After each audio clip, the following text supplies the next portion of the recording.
Kam ten zbieg? Pardon, myslíte, že to stačí? Pro koho pracujete, madam? Pro ďábla pravděpodobně. I'm pleased to talk to you. Me too, me too. Je suis journaliste chez Total Film, le portail tchèque consacré au cinéma.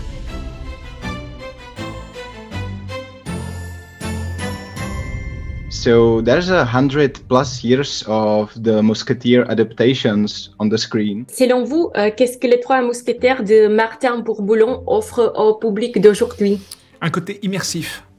Il nous a beaucoup parlé de ça pendant la préparation, c'est-à-dire qu'il tenait absolument à ce qu'on soit avec les mousquetaires. On n'est pas sur une fresque épique un peu extérieure, on est vraiment impliqué avec les mousquetaires et je pense qu'il tenait absolument à ce qu'on ressente l'âpreté de l'époque, qu'on puisse ressentir à quel point le monde dans lequel ils évoluent est violent et plein d'entourloupes à tous les côtés. Enfin, on est voilà, immersif, je pense que c'est le mot. I think it's a very cool modern take on the Three Musketeers. And I'm not saying this because I'm in the movie and trying to sell it. I really mean it. I think it's so cool. You know, the Musketeers in the other adaptations, from my perspective, I thought they were kind of a bit camp, a bit, you know, in tights and all this. They were not sexy. And I find in this version, they're very grounded, they're manly. The fight scenes are amazing, very impressive. More complex, I would say, than the other versions. And speaking of the complexity, how did you look for the thin line of keeping this version of the character not totally, let's say, resentful? How to make the viewers sympathize with the character even though she's an anti-hero and perhaps even an antagonist? I think in the first movie, Melody de Winter remains quite mysterious. You don't really know who she is, why she's like acting this way, and I feel I hope we will feel some empathy for her in the second film.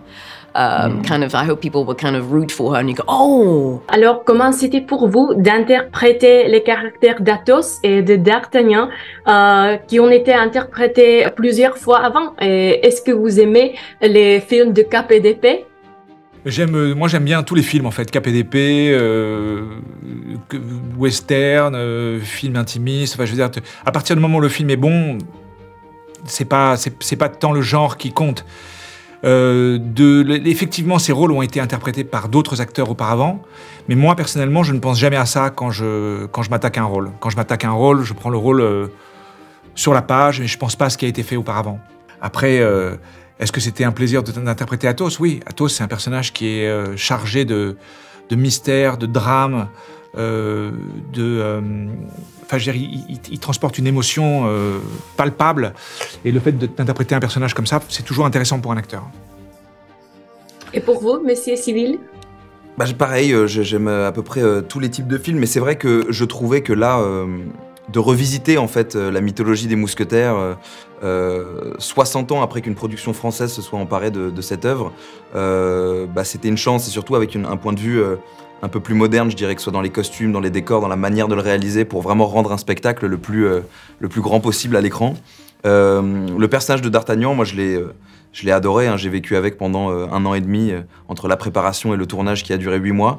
Et je dois dire que sa fougue, son envie, son côté idéaliste, un peu naïf, maladroit aussi parfois en amour, les petites touches qu'on a essayé de rajouter pour rendre le personnage plus complexe, j'ai trouvé ça génial. Et je trouve qu'en soi, c'est un jeune premier en effet, mais je trouve que les héros dans le cinéma, souvent, c'est des gens sur qui le destin tombe. Je dis n'importe quoi, je pense Frodon, on va le chercher, Harry Potter, on va le chercher. D'Artagnan, c'est lui qui monte à Paris et c'est lui qui décide d'en découdre avec les mousquetaires, et ce côté, cette bravoure me plaisait beaucoup.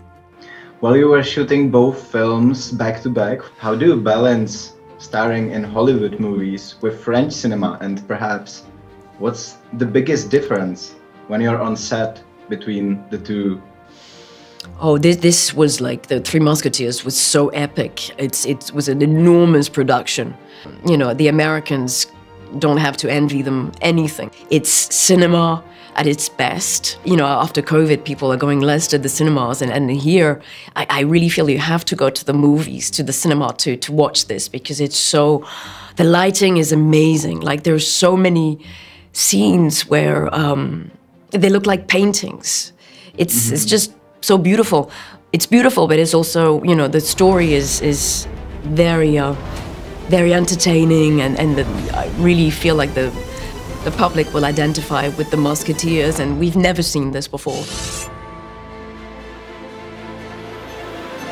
Merci beaucoup pour votre temps. Merci. Merci. Thank you very much. Thank you, Martin. Have a nice day. Take care.